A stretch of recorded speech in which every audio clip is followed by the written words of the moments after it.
오늘 살펴볼 하나님 말씀은 사도행전 16장입니다.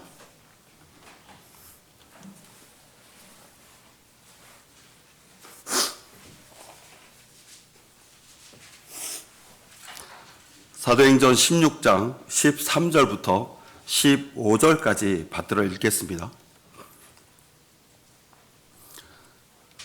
13절입니다. 그런데 안식일이 되어 늘 기도를 드리던 성읍 밖 강가에 나가 앉았다가 모여든 여인들에게 말씀을 전하였느니라. 거기에 루디아라고 하는 여인이 있었는데 두아티라 성읍의 자주 옷감 장수로 하나님을 경배하는 여인이었으며 우리의 말을 듣더라. 주께서 그녀의 마음을 열어 바울이 말한 것에 주의를 기울이게 하시니라.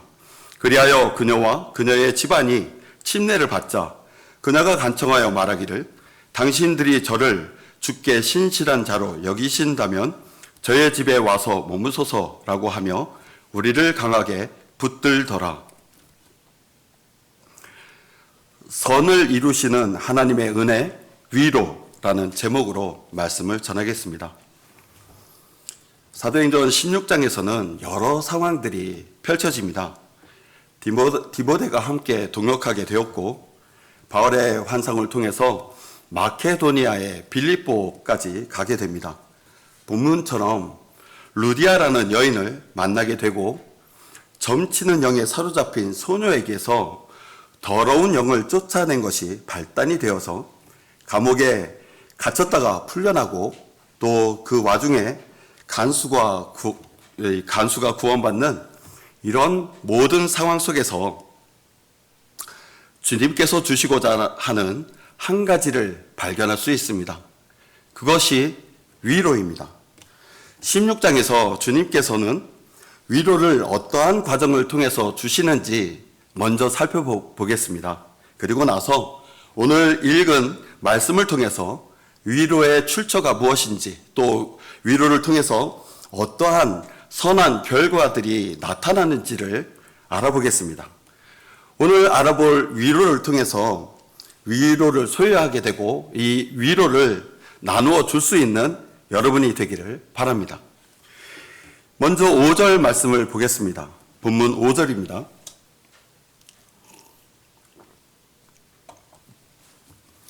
그러므로 교회들이 믿음으로 강건해지고 날로 그 수가 늘어가더라.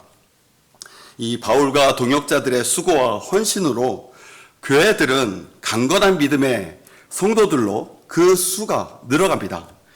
이런 모습을 바라보는 바울과 동역자들은 주님께서 주신 지상 명령에 힘입어서 어디든 가려고 합니다. 오히려 성령 하나님께서는 지금 6절, 7절 말씀처럼 복음 전하는 곳을 금지시켜야 했고 또 허락하지 말아야 될 경우까지 발생하게 됩니다. 물론 이것은 하나님의 뜻이기도 했습니다. 그럼에도 바울과 동역자들은 지금 일어나고 있는 이 부흥이 계속되기를 바라고 있습니다. 이들은 계속해서 복음을 전하러 가고자 했습니다. 이러한 때 한 가지 독특한 사건이 일어나게 됩니다. 바울이 환상을 보게 된 것입니다. 그것이 9절입니다. 그 밤에 바울에게 환상이 나타났는데 어떤 마케도니아 사람이 서서 그에게 간청하여 말하기를 마케도니아로 건너와서 우리를 도와달라고 하니라.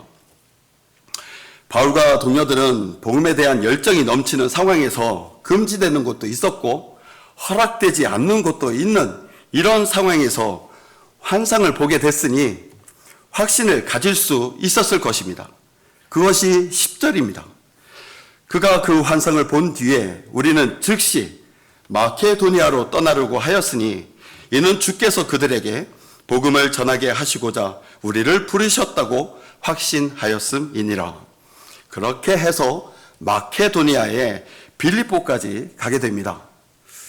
여기에서 이 환상에 대해서 몇 가지 알아볼 것이 있습니다.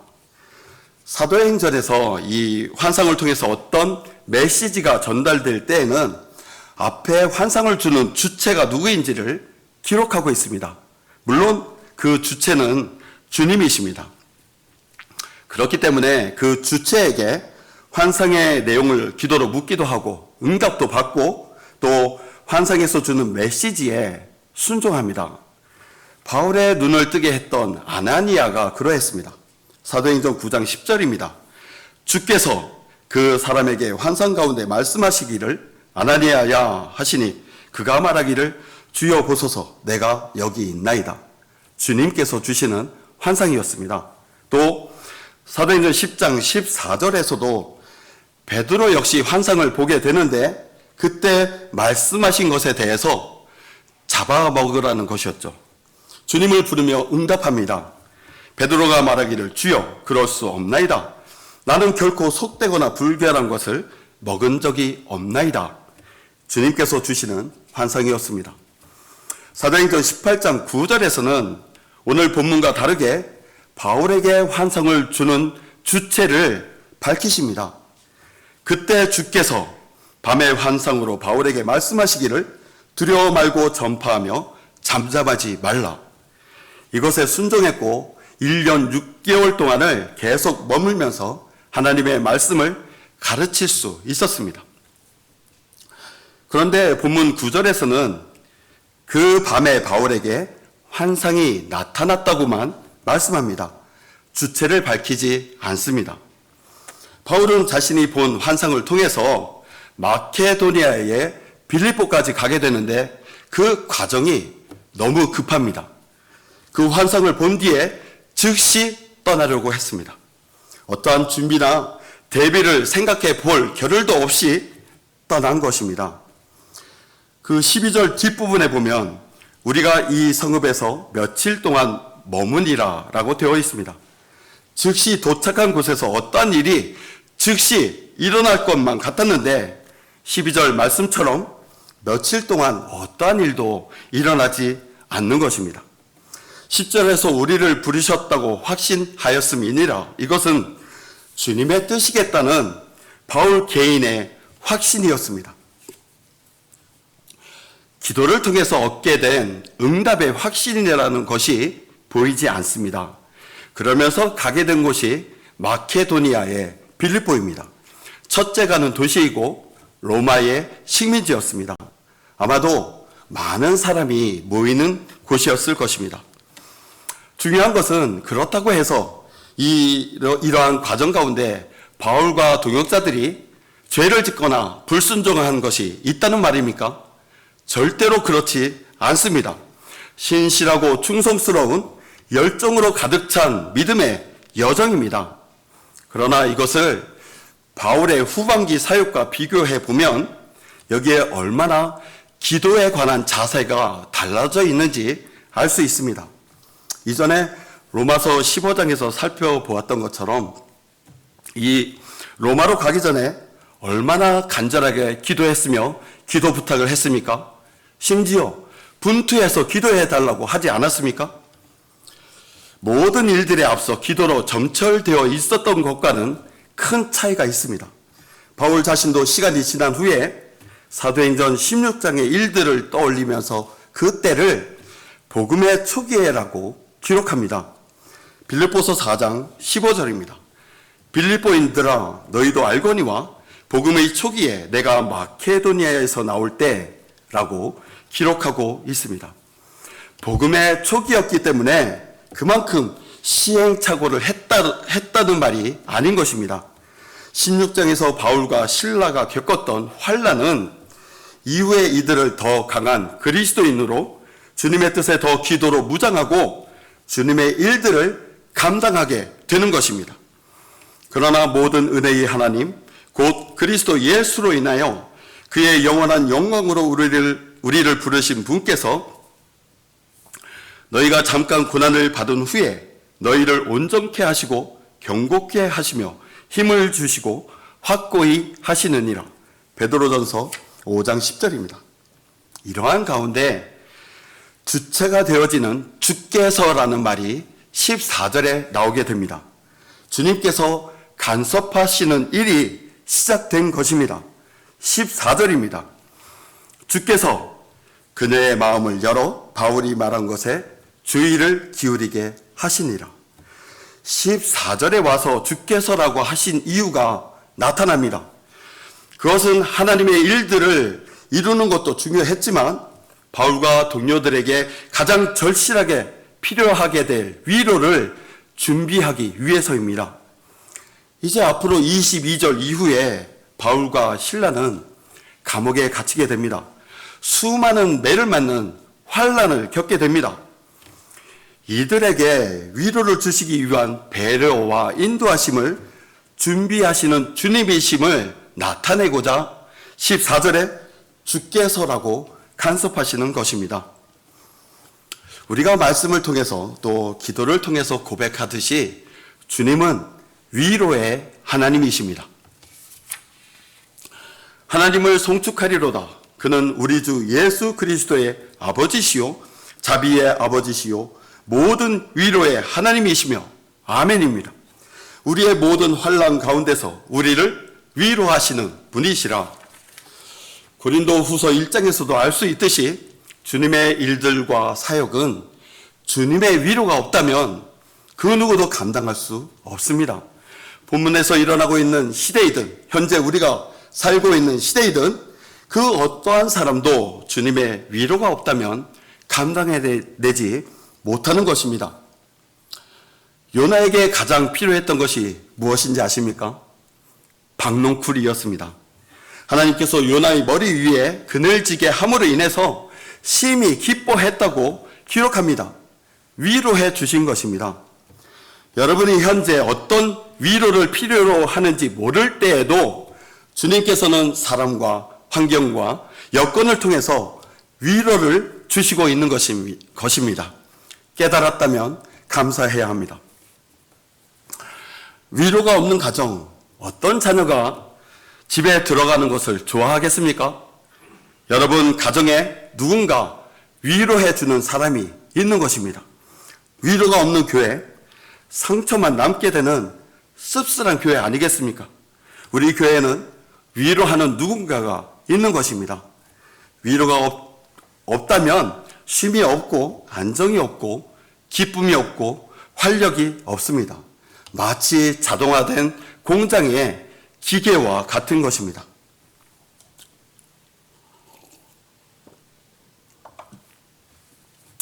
이제 좀 더 구체적으로 주께서 위로를 주시는 과정이 나타납니다. 주님께서는 한 여인을 통해서 위로를 준비합니다. 그것이 15절입니다. 당신들이 저를 주께 신실한 자로 여기신다면 저의 집에 와서 머무소서라고 하며 우리를 강하게 붙들더라. 바울과 실라에게 쉼과 안정을 취할 수 있는 가장 필요로 하는 것을 루디아라는 여인을 통해서 이제 거처를 제공해 줍니다.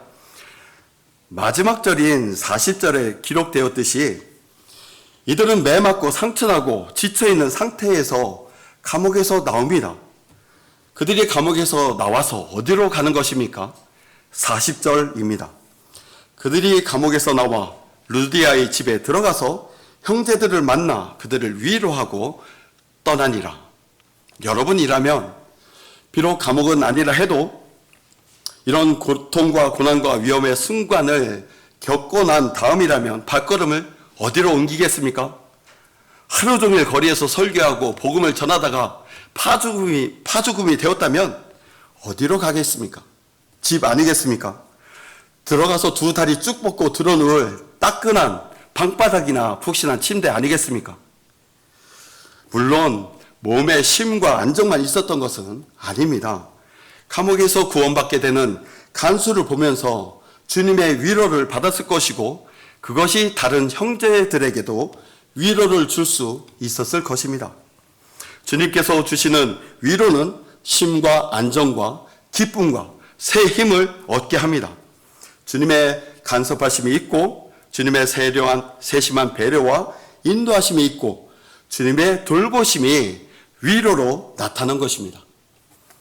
여기까지가 16장에서 주님께서 주시는 위로의 과정을 알아보았습니다. 이제 오늘 읽은 본문 말씀을 두 가지로 살펴보겠습니다. 바울과 동료들에게 위로를 준 이 여인 또한 주님으로부터 위로를 받았습니다. 그 결과 마음의 변화와 결심, 실행이 있게 되는데 그 모든 원천은 말씀으로 기인된 것입니다. 위로를 주는 사람, 위로를 받는 사람 모두가 주님의 위로를 받습니다. 주님의 위로는 하나님의 말씀을 통해서 받습니다. 첫 번째는 말씀을 들을 때 위로를 받습니다. 13절, 14절입니다. 그런데 안식일이 되어 늘 기도를 드리던 성읍 밖 강가에 나가 앉았다가 모여든 여인들에게 말씀을 전하였느니라. 거기에 루디아라고 하는 여인이 있었는데 두아티라 성읍의 자주옥감 장수로 하나님을 경배하는 여인이었으며 우리의 말을 듣더라. 주께서 그녀의 마음을 열어 바울이 말한 것에 주의를 기울이게 하시니라. 두 구절은 하나님의 은혜라는 말 외에 다른 표현이 없습니다. 먼저 말씀을 들을 수 있는 기회를 만났습니다. 그리고 그 말씀을 들었습니다. 이때 말씀을 전하는 사람이 없었다면 모든 것이 수포로 돌아가고 마는 것입니다. 전파하는 자가 없이 어찌 들으리요? 파송되지 아니하였는데 어찌 전파하리요? 말씀을 전하는 사람이 중요하다는 것은 두말할 나위도 없는 것입니다. 13절에 늘 기도 드리던 강가라는 장소가 나옵니다. 늘 복음 전하던 장소, 늘 거리 설교하던 장소, 늘 예배 드리는 장소, 이처럼 정해진 장소에서 정해진 시간에 말씀을 전하는 것이 이토록 중요한 타이밍을 제공해 준다는 것을 다시금 확인하게 됩니다. 그런 장소에서 준비된 혼들을 만날 수 있도록 기도하는 것은 참으로 중요한 것입니다. 배꼽 없이 태어나는 사람은 아무도 없죠.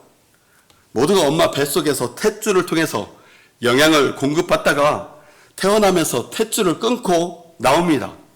이 과정을 거치지 않는 사람은 아무도 없습니다. 이처럼 구원받고 새로운 출생을 하게 된 사람들은 단 한 명의 예외 없이 다음 경로를 통해서 구원을 받습니다. 그러므로 믿음은 들음에서 나오며 들음은 하나님의 말씀에 의해서니라. 로마서 10장 17절입니다. 본문 말씀이 이것을 입증합니다. 여러 여인들이 말씀을 전하는 곳에 있습니다. 그 중에 루디아라는 여인이 선포되는 말씀을 듣습니다. 그리고 잘 듣습니다. 이 모습을 떠올려 보는 것은 어렵지 않습니다. 지금도 복음을 전하거나 거리 설교를 하게 되면 걸음을 멈추고 집중해서 그 복음 전하는 것을 듣습니다. 관심 있게 쳐다보는 사람들도 발견할 수 있습니다. 어떤 사람은 가던 길을 멈추고 유심히 전도지를 읽으면서 서 있는 사람들도 발견하기도 하는 것입니다. 루디아가 그런 여인이었습니다. 바울과 동료들을 통해서 여인이 들었던 말씀은 무엇이었겠습니까? 예수 그리스도의 복음입니다. 고린도후서 1장 19절에 우리 즉 나와 실로아노와 디모데가 너희 가운데서 전파한 하나님의 아들 예수 그리스도는, 바울과 동료들은 어떤 장소나 지역에 가든지 전했던 것은 예수 그리스도였습니다. 그 내용은 로마서 5장 8절 9절 말씀을 충분히 내포했을 것입니다. 자신이 죄인이라는 것을 들었을 것입니다. 우리가 아직 죄인이었을 때 그리스도께서 우리를 위하여 죽으심으로써 하나님께서는 우리를 향한 그의 사랑을 나타내셨느니라. 하나님의 진노인 지옥의 형벌을 받게 되는 것과 예수 그리스도의 피의 속죄를 통해서 구원받게 되는 것을 들었을 것입니다. 그러므로 이제 그의 피로 의롭게 되었으니 더욱더 우리가 그를 통하여 진노로부터 구원받게 되리라. 그 결과가 루디아는 침례에 순종하게 됩니다. 거리에서 복음을 전했을 때 구원받은 어떤 사람은 이렇게 반응하고 고백을 합니다. 제가 구원받았군요. 이제 제가 지옥에 가지 않게 되었네요. 감사합니다. 감사합니다. 감사합니다. 거듭 고백하면서 가는 사람이 있습니다. 90세가 넘은 할머니가 지옥에 가지 않게 된 것을 다행으로 여기고 홀가분하게 자리를 떠납니다. 이것이 그 사람에게 얼마나 큰 위로인 것입니까? 루디아의 마음속에서는 이런 위로가 하나님의 말씀을 들을 때 일어난 것입니다. 이런 위로받은 상태가 되면 어떻게 되는 것입니까? 말씀을 통해서 위로를 받은 이 여인을 말씀에서 빼앗아 갈 수 있는 더 좋은 것은 없게 되는 것입니다. 이것이 하나님의 은혜라는 말 말고 다른 무엇이 있겠습니까?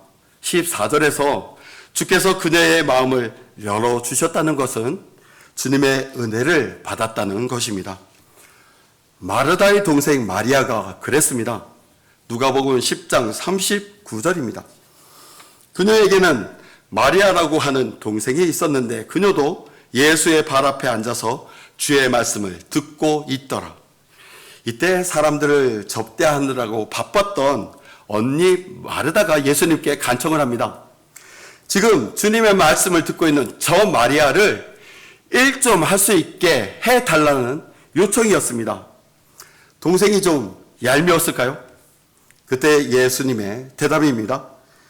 예수께서 대답하여 그녀에게 말씀하시기를 마르다야, 마르다야, 내가 많은 일로 염려하며 수고하고 있으나 필요한 것은 한 가지뿐이니라. 마리아는 이 좋은 편을 택하였으니 말씀을 듣는 것이었죠. 그녀에게서 그것을 빼앗지 못하리라. 이처럼 루디아가 마음으로 붙든 것은 말씀이었고 말씀을 듣는 것이었습니다. 루디아는 자주옷감 장수였습니다. 자주옷하면 떠오르는 것이 있죠. 로마 병사들에 의해서 예수님께 입혀졌던 자주색 겉옷입니다. 이처럼 특정 신분, 병사들이나 지휘관들이 착용했다는 것은 로마의 식민지 사람들에게는 한정적이었을 것이고 그것은 저렴한 물건은 아니었을 것입니다. 아무나 팔 수 있었던 제품도 아니었을 것입니다. 그래서 루디아는 부유하고 부유층에 속한 사람이었을 것입니다. 여러 높은 지위의 사람과 인맥도 있는 사람이었을 것입니다. 이런 루디아는 하나님을 경배하는 여인이었다고 말씀합니다. 이와 같은 경우가 사도행전 10장에서 있었습니다. 이탈리아 부대의 백부장이었던 코넬료가 이런 사람이었습니다. 주님께서는 복음을 전할 베드로를 코넬료에게 보내셨고 말씀을 전하게 하셨고 그 말씀을 들어서 믿고 구원받고 침례받게 됩니다. 구원받은 모든 사람들은 로마서 10장 17절 말씀을 거치게 되는 것입니다. 하나님의 말씀은 남녀노소 구분 없이 신분 여하를 막론하고 구원에 이르게 하는 하나님의 능력입니다. 이것을 듣는 모든 사람들에게 위로를 줄 수 있습니다. 고메즈 같은 불안당이라 하더라도 모든 인격과 생각이 재물과 돈으로 꽉 차 있는 부자라 할지라도 살인적 관계로 가득 차 있었던 회심 이전의 바울과 같은 사람이라 하더라도 주님의 은혜가 임하면 그 마음을 눈 녹듯이 변하게 할 수 있는 것입니다. 말씀을 들을 때 기회가 옵니다. 말씀을 들을 때 믿음의 삶을 살 수 있는 변화된 마음을 가질 수 있습니다. 예배를 통한 말씀 듣는 것을 등한시하지 말아야 합니다. 말씀을 들을 때 위로를 받습니다. 어렵고 힘들 때, 마음이 지치고 좌절과 실패가 있을 때 더욱더 말씀을 들어야 합니다. 한 가지 더 있습니다. 성경을 소리내서 읽어서 자신의 소리로 말씀을 들으라는 것 기억나십니까? 그 말씀에 순종하기 바랍니다. 위로받고 변화받을 기회가 되는 것입니다. 마음을 열고 말씀을 듣는다면 주님의 위로를 계속해서 여러분 마음에 채워주실 것입니다.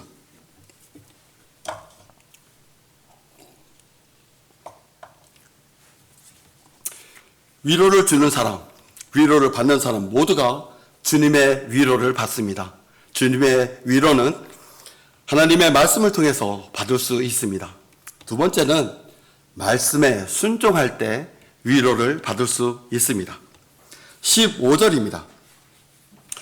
그리하여 그녀와 그녀의 집안이 침례를 받자 그녀가 간청하여 말하기를 당신들이 저를 주께 신실한 자로 여기신다면 저의 집에 와서 머무소서라고 하며 우리를 강하게 붙들더라. 루디아는 복음을 듣고 구원받은 결과 침례에 순종합니다. 하나님을 향한 선한 양심의 응답이 이루어졌습니다. 그것이 본인 한 사람으로 끝나지 않습니다. 그녀의 집안이 구원을 받고 침례를 받습니다. 사도행전 16장에서는 성령 하나님의 놀라우신 동일한 역사를 보게 됩니다. 감옥의 간수가 구원을 받습니다. 그리고 그 집안이 구원받고 침례에 순종합니다.